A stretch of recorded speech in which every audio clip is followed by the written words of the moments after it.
The converse of the charter school argument is that charter schools draw resources as well as the best and brightest students out of an already struggling school district. Mr. Ferrando, how do you address that statement? Well, let me just say, I clearly want to make a statement that charters are not the only answer. I think the comprehensive schools are also very important. Students need a choice, and in some cases they need a smaller environment. Now, as far as drawing resources, again, I get back to just simple math. $11,800 comes into the district per student. $6,700 roughly goes over to the charter schools for educating their students. I'm not sure where people are getting this information that they're drawing resources from the district, but this money is due the student, not the district. Ms. Fernandez.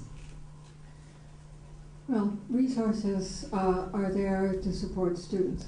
The problem is that, in fact, having more schools, more physical plants, does require more resources. And in an era of reduced resources, that's very difficult to handle. Nevertheless, you're right, the per student funding does help out the students, but still the physical plan needs to be supported, and that's beyond that kind of individual fund. Mr. Thompson.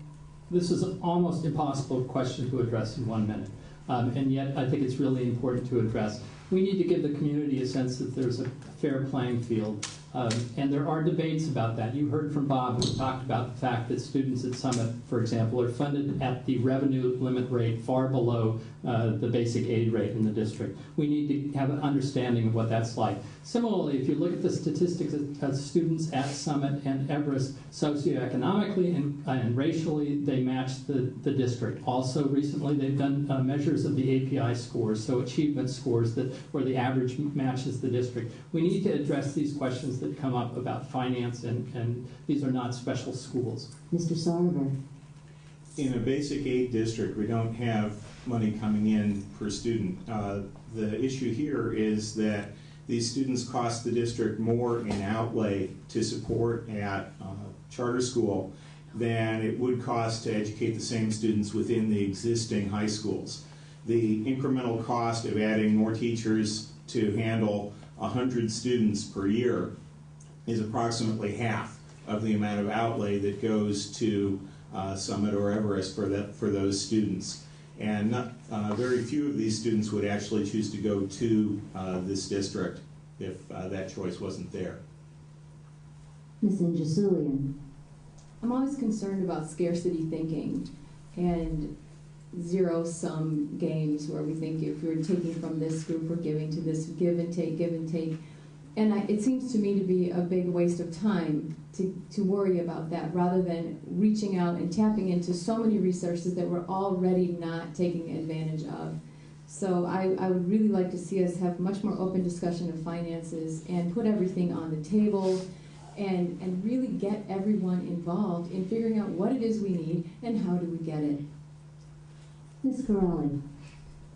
I totally agree with what Ms. Injasulian said in terms of getting everything out on the table, because charter schools, while they do provide a benefit and serve their students, well, there's still an obligation for the district to fund the infrastructure and the maintenance costs.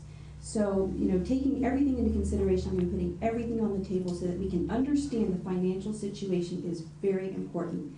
But really, in the big picture scheme of things, I think that the board needs to take a leadership role in looking at possibly rewriting charter school legislation so that charter schools can live harmoniously with comprehensive high schools.